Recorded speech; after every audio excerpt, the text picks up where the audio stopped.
bonjour à tous. Donc nouvelle leçon, donc le premier principe de la thermodynamique.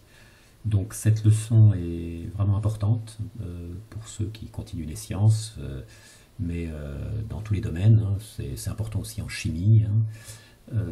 Voilà, donc ceux qui font médecine, c'est aussi important. Alors pourquoi c'est important? Parce que cette leçon permet de passer d'un domaine de la physique à un autre. Avec cette leçon, on peut faire des calculs, si vous voulez, en mécanique, et les relier à des calculs en électricité. Voilà. Donc c'est pour ça qu'elle est vraiment importante. Alors elle n'est pas très importante en terminale, mais dans le supérieur, ouais, elle l'est. Alors, qu'est-ce qu'on va étudier? Alors voilà le type de système qu'on va étudier. Donc les systèmes qu'on va étudier, ce seront des systèmes immobiles, et ils vont rester à la même altitude. Et on va étudier l'énergie de ces systèmes. On va voir comment on va étudier donc la modification de l'énergie de ces systèmes.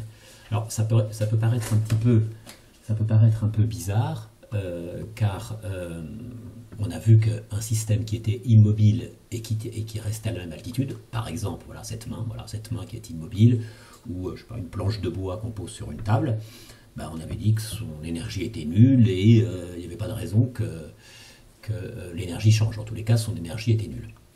Alors, pourtant, la main que vous voyez ici, un plat ou une planche de bois sur une table, possède de l'énergie.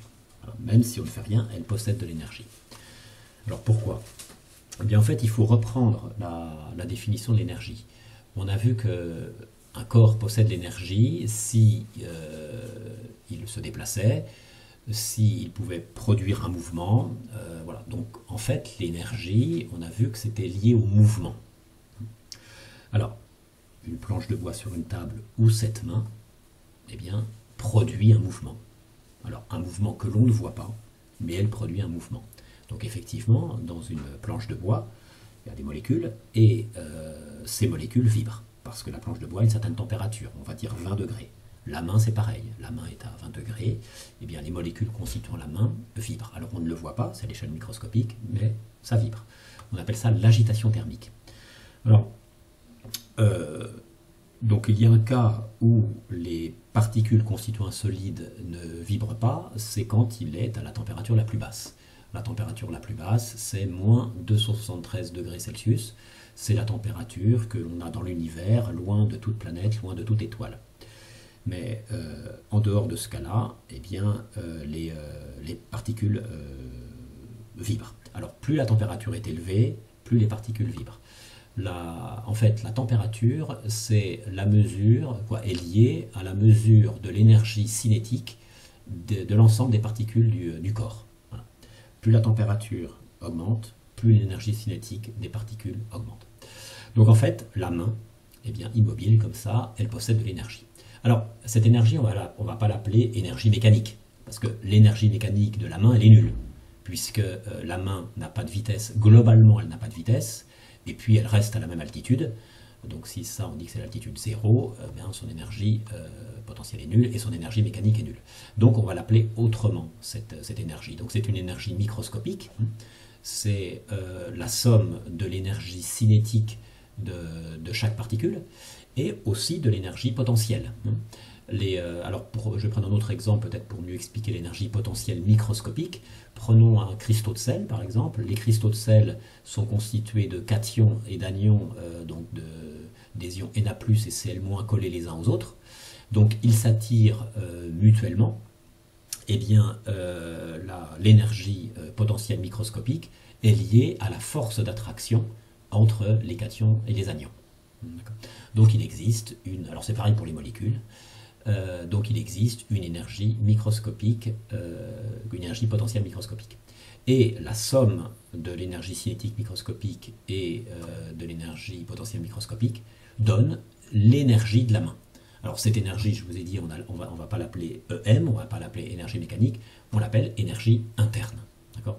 Et on la note grand U. Voilà. Donc la main, là, comme les particules de la main vibrent, eh bien, la main a une certaine énergie interne. D'accord? Donc, énergie de la main, c'est l'énergie interne, là, et on la note grand U. Donc, à l'état initial, eh bien, la main a une certaine énergie en joules, hein, temps de joules. Hein, U initial égale temps de joules. Okay. Alors, le premier principe consiste à modifier l'énergie interne de la main. On va voir comment on peut modifier l'énergie interne de la main, et on va voir une formule, et on appelle ça le premier principe de la thermodynamique. Alors, comment modifier l'énergie interne de la main? Eh bien, ce qu'il faut faire, c'est modifier sa température. Donc en fait, il faut chauffer la main. Donc il y a deux façons de chauffer la main. La première façon, eh bien, on prend une règle en plastique, voilà, et cette règle en plastique, on la met sur la paume de la main, et cette règle en plastique, eh bien, alors on appuie, hein, avec la règle, avec l'autre main, on appuie sur la main, on appuie la règle sur la main, et on fait osciller la main de part et d'autre. Alors si vous faites ça, eh bien, rapidement, vous allez sentir de la chaleur sur la paume de votre main. Hein. Donc il faut appuyer un petit peu fort, et frotter, faire des allers-retours, et on va sentir rapidement de la chaleur. Donc si la température de la main augmente, son énergie interne augmente. Donc là, il va y avoir un gain d'énergie interne. Et ce gain d'énergie interne, eh bien, il va être dû à quoi? Eh bien, il va être dû au déplacement de la règle, mais on va être un petit peu plus précis. Donc, voilà, pour ça, voilà, je fais notre schéma. Je vais faire un seul mouvement de droite à gauche. Et donc, quand je fais un mouvement de droite à gauche comme ça, donc la main appuie, la règle appuie sur la main, et chaque petite particule de la main, en fait, exerce une force sur la main vers la gauche. Donc j'ai dessiné les forces exercées par 3 points, ici, ici et ici. Donc quand on appuie sur la règle et qu'on se déplace à gauche comme ça, eh bien ces points-là exercent une force sur la main vers la gauche, comme ça, hein, en se déplaçant. Alors ces trois points se déplacent, donc les forces se déplacent, donc les forces exercent un travail. Si elles exercent un travail, eh bien, elles fournissent de l'énergie. Alors, ce travail, il est moteur, hein, puisque la force se déplace à gauche et le déplacement est à gauche aussi, donc on a un travail moteur. Hein, ces forces exercent un travail moteur en joules. Donc, le gain d'énergie de la main, on peut dire qu'il est égal au travail de la force exercée par la règle sur la main. C'est ce que j'ai écrit ici. Le gain d'énergie de la main, c'est le travail de la force exercée par la règle sur la main. Okay. Donc ça, c'est une première façon d'augmenter l'énergie interne de la main. Deuxième façon, on enlève la règle, et puis on prend un sèche-cheveux, on souffle de l'air chaud, et la température de la main va augmenter. Donc, une autre façon, je le mets ici, donc c'est de la chaleur apportée par un sèche-cheveux. Okay. Alors après, je peux faire aussi les deux. Je peux à la fois frotter avec la règle et aussi apporter de la chaleur avec un sèche-cheveux. Donc dans ce cas-là, le gain d'énergie sera encore plus grand. Hein, ça sera, on peut dire, la somme des deux énergies ici. Donc je le mets ici. Ou, voilà, si je veux encore plus d'énergie, je frotte et j'apporte de la chaleur. Hein, voilà. Et donc de ça, je vais faire une formule, ça va être le premier principe de la thermodynamique. Alors, comment je vais d'abord noter le travail d'une façon un petit peu mieux, hein, donc le travail d'une force. Alors, c'est comme dans la formule avec le théorème de l'énergie mécanique, il s'agit des forces non conservatives. Hein, ce sont elles qui font varier l'énergie. Hein. Donc, il s'agit des forces du travail des forces non conservatives, du travail des forces non conservatives. Et la chaleur, alors on dit transfert thermique, hein, à la place de chaleur, hein, et le transfert thermique, eh bien on lui donne une lettre, c'est la lettre Q. Voilà. Donc je commence un petit peu à ranger ma formule. Donc le travail des forces non conservatives et le transfert thermique. Et alors comment je vais écrire le gain d'énergie de ma main? Eh bien, au départ, ma main a une certaine énergie, je vais la U, hein, U initiale, hein, l'énergie interne initiale. À la fin, elle a une énergie interne finale. Eh bien, le gain, c'est la variation d'énergie interne, c'est U finale moins U initiale. Voilà, donc ça, on appelle ça le premier principe de la thermodynamique. Donc ici, vous voyez une variation, et les variations en maths, vous savez, on note ça avec delta, hein, donc on peut dire delta U aussi, voilà. Donc la formule à retenir, eh bien c'est ça, voilà. U final moins U initial égale W plus Q, hein, travail plus transfert thermique, donc premier principe de la thermodynamique, ou plus court, delta U égale W plus Q. Donc formule très très importante. Donc voilà le premier principe de la thermodynamique. Alors ce qu'on va voir maintenant, on va voir un petit peu comment on peut schématiser des situations où il y a des transferts d'énergie avec des schémas simples. Ça c'est utile, il faut savoir le faire. D'accord. Donc je vais schématiser les échanges d'énergie pour ce cas-là. Quand je frotte avec la règle et quand j'apporte de la chaleur avec un sèche-cheveux. Et bien voilà, schématisation. Et bien voilà. Donc mon système c'est la main que j'étudie et on met des petites flèches comme ça vers le système. Donc ça veut dire qu'on apporte de l'énergie au système, et donc par travail et par transfert thermique. Alors le travail, on a vu qu'il était positif, et la chaleur apportée, donc comme on l'apporte, elle est positive aussi. Je vais prendre une autre situation, je vais prendre par exemple un métal très chaud, qui est à, mettons, je sais pas moi, 80 degrés, et on pose ça sur une table, ou sur du carrelage. Eh bien, ce métal va refroidir, il va céder de la chaleur, un transfert thermique à l'air autour de lui. Comment on peut schématiser ça? Eh bien, on schématise ça de la façon suivante. Donc, on a un métal brûlant, et il cède de la chaleur, donc à l'air qui est autour, il cède de la chaleur, donc on fait une flèche qui sort, qui s'éloigne du système, et la chaleur, donc le transfert thermique, ça se note Q. Voilà. Et comme la chaleur est cédée, la flèche s'en va, et bien c'est une perte d'énergie en fait. C'est une perte d'énergie pour le métal. Et bien l'énergie est comptée négativement, exactement comme quand on a un travail résistant, c'est une perte d'énergie. Le travail des forces de frottement par exemple qu'on avait vu. Ça fait baisser l'énergie du système. Voilà, donc le cas général maintenant. Donc on a un système, si les flèches rentrent, l'énergie est comptée positivement, les flèches sortent négativement, et soit il y a deux façons de transférer l'énergie, soit par travail, soit par transfert thermique. Voilà pour la schématisation. Alors on continue. Alors ce que je vais faire je vais faire le cours là, et puis après je ferai d'autres vidéos pour faire les exercices du cours. Donc, maintenant, on va voir, il existe une autre formule pour calculer la variation d'énergie interne d'un solide ou d'un liquide. Alors j'ai pris un exemple, ici j'ai pris de l'acier, voilà, ici on a un objet en acier, et on le chauffe, vous voyez, il devient rougeoyant, on le chauffe, donc là il est à haute température, et là il est à basse température. Bien, donc l'agitation thermique est beaucoup plus grande ici qu'ici. Donc là, il y a plus d'énergie interne là, le corps a une énergie interne plus élevée ici que là. D'accord. Donc ce qu'on va exprimer, c'est la variation d'énergie interne. Alors je vous donne la formule, donc ça vous l'admettez, cette formule. Donc la variation d'énergie interne, eh bien, elle est liée, donc je la lis, mctf.ti. Alors j'explique toutes les lettres. M, c'est la masse du corps étudié. Voilà, donc c'est la masse de l'acier là. C, c'est une constante qui dépend de la nature du matériau, donc ça se nomme capacité thermique. Donc là, il s'agit de la capacité thermique de l'acier, il y a des tables pour ça, on lit la valeur. TF, bon, c'est assez intuitif, c'est la température finale, TI, c'est la température initiale. Donc, vous voyez, cette formule permet de calculer, c'est pas très compliqué finalement, de calculer la variation d'énergie interne d'un corps. Alors, c'est très compliqué de calculer l'énergie interne de l'acier à l'état initial, de calculer l'énergie interne de l'acier à l'état final, ça c'est compliqué, mais sa variation, ça c'est pas compliqué, d'accord. MC delta T, alors on peut le mettre comme ça aussi, MC delta T puisqu'on a une variation, d'accord. Alors les unités, c'est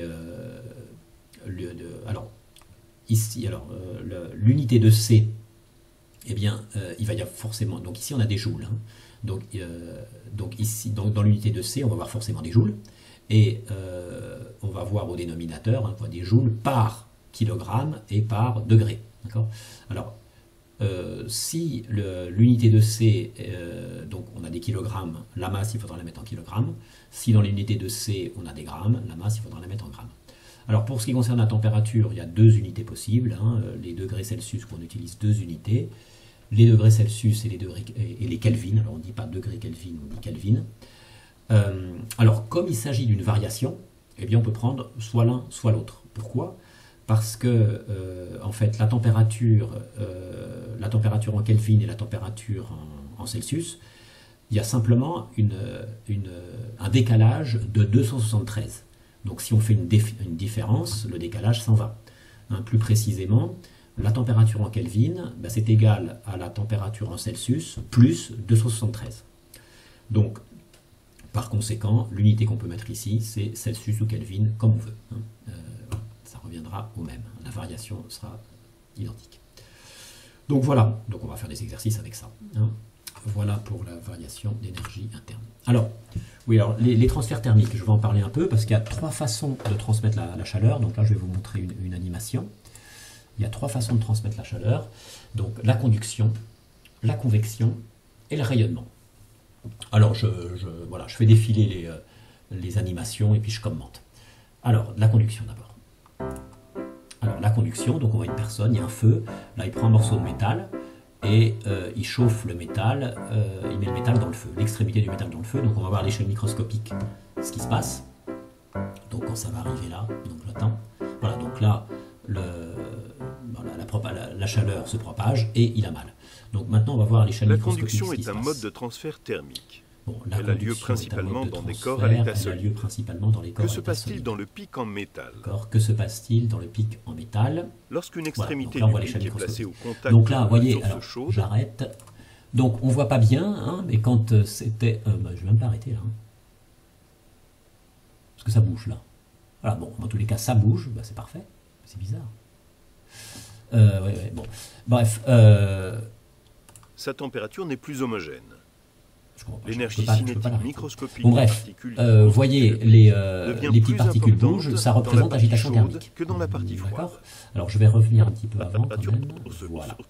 Alors, on a une certaine agitation thermique, vous voyez, les petites particules bougent. Et comme la température augmente, l'agitation thermique augmente. C'est bien fait. Donc là, on voit bien que les particules vibrent de plus en plus. Donc par choc, elles transmettent leurs vibrations voisines. C'est comme ça que la chaleur se propage. Par choc. Comme elles vibrent beaucoup, elles frappent beaucoup les molécules l'agitation thermique de celle de la partie froide. Il y a ainsi élévation progressive de la température des parties froides. Donc ça, on appelle ça la conduction. Ce mode de transfert thermique a lieu sans déplacement macroscopique de progressivement matière. Dans le solide. D'accord? Alors maintenant, la convection. Donc la convection, on y va.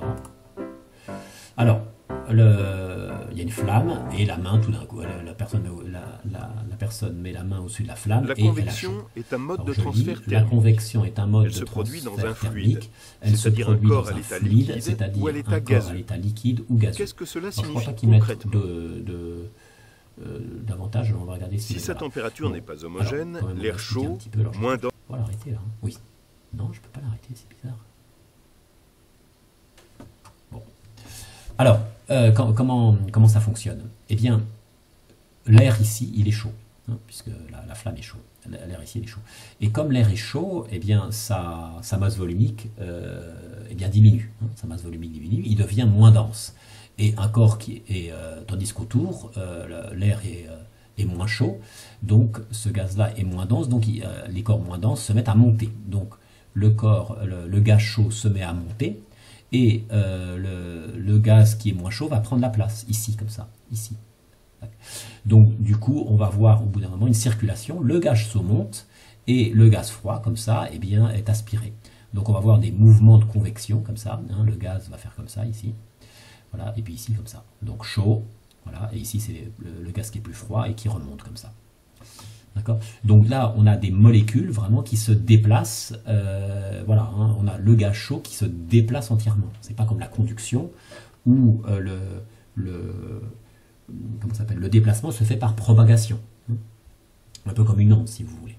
Là, c'est toute une masse de corps chauds qui se déplacent. Voilà, la convection. On a un courant de corps chauds qui se déplacent. Bon, dans ce que l'air froid, remets en à cause marche. du phénomène de dilatation, voilà, s'élève. Voilà, il est remplacé par de l'air froid qui s'échauffe à son tour. Le gaz chaud. À l'inverse de la conduction, ce mode de transfert thermique correspond à un déplacement alors macroscopique enfin, le de la dernier, matière. c'est le rayonnement. Voilà. Donc transfert thermique par rayonnement. Donc hop, je fais ça. Bon. Alors la personne, voilà, et on voit qu'elle rougit là, vous voyez, hop, elle devient rouge, elle a très chaud, hop, elle plonge pour se refroidir. Alors, je crois qu'après ils expliquent un petit peu. Le rayonnement est un mode de transfert thermique. Donc là, thermique. c'est des photons, vous voyez, des photons. Tout corps, en raison de sa température, en fait, émet des rayonnements photons, thermiques. Des petites particules, en fait, les rayonnements émis par le soleil sont en partie absorbés par la peau. Et donc, elles créent des chocs. Ces rayonnements absorbés augmentent l'agitation thermique. La température de la peau s'élève, elle devient rouge. Pour faire simple, on va dire ça. Contrairement à la conduction et à la convection, ce mode de transfert thermique qui permettent à la personne d'avoir plus chaud. Donc là, il rougit parce qu'il y a une réaction thermique, il y a une réaction chimique, etc. etc. Mais l'idée, c'est ça, c'est que les photons créent des chocs sur la personne, donc l'agitation thermique va augmenter, donc la température va augmenter. Bon, eh bien écoutez, je crois que c'est tout pour ça, donc je ferme l'animation et je reviens à la dernière diapo. Je vais à la dernière diapo à partir de la diapositive actuelle. Voilà. Donc, la dernière diapo, ce qu'il nous reste à voir, c'est la relation entre puissance et énergie. Alors, la puissance, en fait, c'est de l'énergie par seconde. C'est de l'énergie par unité de temps. Donc, la formule, donc c'est très général. Donc, ça, c'est vrai en mécanique, en optique, en chimie, en tout ce que vous voulez. Donc, la puissance, c'est de l'énergie divisée par la durée pendant laquelle l'énergie a été produite, a été fournie. Donc c'est des joules par seconde. La puissance, c'est des... voilà, donc là on a des joules, ici des secondes. Donc la puissance des joules par seconde, et les joules par seconde, ça fait des watts. D'accord ? Alors, on a vu qu'il y avait deux grands types d'énergie, avec le premier principe de la thermodynamique. Cette énergie, elle peut être fournie par un travail, donc un travail mécanique par exemple. Donc dans ce cas-là, la formule, on va plutôt, si on veut être un peu plus précis, on va l'écrire comme ça. Si on sait que l'énergie, elle vient d'un travail d'une force, donc on va écrire P égale W sur T, W étant le travail de la force. D'accord ? Si l'énergie provient d'un transfert thermique, eh bien on peut être un peu plus précis en disant, en mettant la formule avec le transfert thermique Q, P égale. Voilà. Donc là, on va parler de puissance calorifique. Et puis ici, si c'est le travail d'une force, on va parler de puissance mécanique. Mais il peut y avoir aussi puissance électrique, voilà. Alors justement, c'est ce qu'on va voir maintenant, la puissance électrique. Alors la puissance électrique, qu'est-ce que la formule, comment ça va être ? Ça va être puissance électrique, on va mettre indice EL, est égal à travail électrique, indice EL, divisé par la durée pendant laquelle ce travail est effectué. Donc, le cas d'une puissance électrique, donc ça, il faut le savoir, cette formule, il faut le savoir. Alors, je vais expliquer un petit peu, en gros, qu'est-ce qu'on appelle travail électrique, puisque c'est lié à une force. Donc, voilà. Donc, ici, j'ai un fil électrique, et dans ce fil électrique, circulent des électrons. Et ces électrons, ils ne circulent pas comme ça, par magie. Ils sont soumis à une force, à la force électrique, et donc cette force électrique travaille. Voilà. Et l'ensemble des travaux effectués par chaque force, eh bien, ça donne cette valeur-là. D'accord ? Alors, pour une bobine, par exemple, pour un fil électrique, on a une certaine expression pour le travail, donc une certaine expression pour la puissance. Pour un condensateur, on a une certaine expression pour le travail, donc une certaine expression pour la résistance. Pareil pour une résistance. Pour une résistance, on a une certaine expression pour le travail et pour la puissance. Eh bien, pour la puissance, voilà l'expression. Oui, pour la puissance d'une résistance, voilà l'expression, donc on vous donnera la valeur. C'est P égale RI carré. R, c'est la valeur de la résistance. I, c'est l'intensité qui traverse la résistance au carré. Et ça, c'est des watts. Donc la résistance en ohms et l'intensité en ampères. Donc voilà, ce cours est fini. Donc ce que je vais faire maintenant, je vais faire deux exercices et je vais les commenter. Les deux exercices du cours que je vais commenter. Voilà.